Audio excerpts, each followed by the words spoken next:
چلیے آج کی ویڈیو اپڈیٹ سے شروع کرتے ہیں۔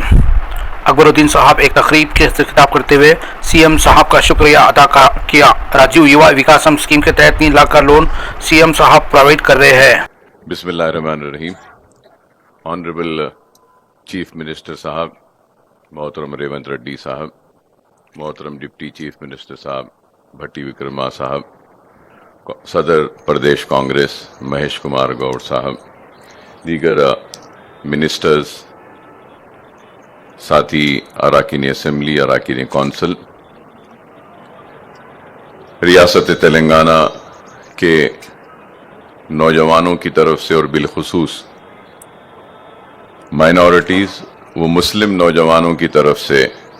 میں حکومت کا اور چیف منسٹر صاحب کا اور ڈپٹی چیف منسٹر اور سارے وزراء کا اور کانگریس کے سارے قائدین کو مبارکباد دیتا ہوں کہ آج آپ راجیو یووا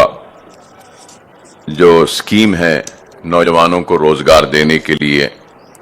یووا وکاسم کی، اس کے لیے مبارکباد دیتا ہوں۔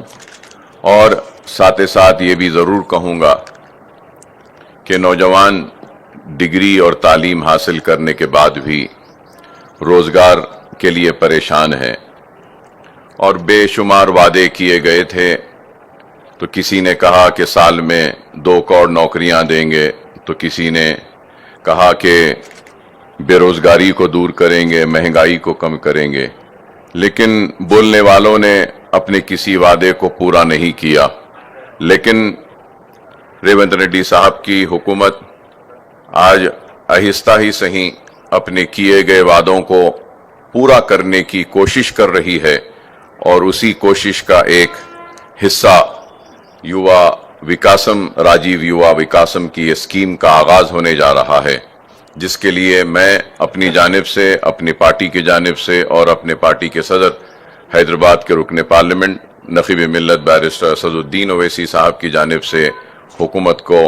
اور بالخصوص چیف منسٹر صاحب کو، ڈپٹی چیف منسٹر اور وزراء کو مبارکباد دیتا ہوں، اور یہ امید کرتا ہوں کہ یہ اسکیم میں مسلمانوں کو بھی برابر کا حصہ دیا جائے گا۔ کیونکہ یہ بات اس لیے میں کہہ رہا ہوں کہ آپ نے حالیہ عرصے میں کاسٹ سروے بھی کروایا اور مسلمانوں کی ساری پسماندگی آپ کے سامنے ہے۔ تو میں امید کروں گا کہ یہ اسکیم میں ایک آبادی کے حساب سے مسلم ڈومینیٹڈ ڈسٹرکٹس میں سارے مسلمانوں کو اور بالخصوص مائنورٹیز کو بھی برابر کا حصہ ملنا چاہیے، کیونکہ ہر وقت ہوا یہ کہ ناانصافی ہوئی، چاہے 2 بیڈ روم ہو، اور جس زمانے میں پٹے بھی دیے جاتے تھے، بے گھروں کو زمین دی جاتی تھی اور گھر دیا جاتا تھا، تو اس وقت بھی ناانصافی ہوئی اور پرسنٹیج 1 یا 2% ہی مسلمانوں کا رہتا تھا۔ تو ہم نے نمائندگی کی اسمبلی اور اربن اور رورل ایریاز میں آبادی کے حساب سے 10% اور 20% ایلوکیشنز کیسا بھی مسلمان اور مائنورٹیز کو ہونے کا ایک جیو نکالا تھا۔ تو میں امید کروں گا کہ آپ کی یہ اسکیم کامیاب ہوگی اور کئی نوجوانوں کو اپنے پیروں پہ کھڑے ہونے کا موقع ملے گا، ان کی زندگی میں خوشحالی آئے گی، ترقی آئے گی، اور مسلم نوجوان جو بے روزگار ہیں ان کو بھی اس اسکیم کے ذریعے برابر حصہ ملے گا ان کی آبادی کے حساب سے، اور ان کی زندگیوں میں بھی خوشحالی آئے گی۔ تو میں پھر سے مبارکباد دیتا ہوں، اور رمضان کے اس بابرکت مہینے میں اللہ سے دعا کرتا ہوں کہ اللہ سبحانہ وتعالی اس اسکیم کو کامیاب کرے، کامرانی دے، اور اس اسکیم کے ذریعے بے روزگار اور اپنے پیروں پہ کھڑے ہونے والوں، خواہش رکھنے والوں کو کامیابی و کامرانی ملی۔ بہت بہت شکریہ۔ پیج کو فالو کریے اور لائک کریے، شیئرز کریے۔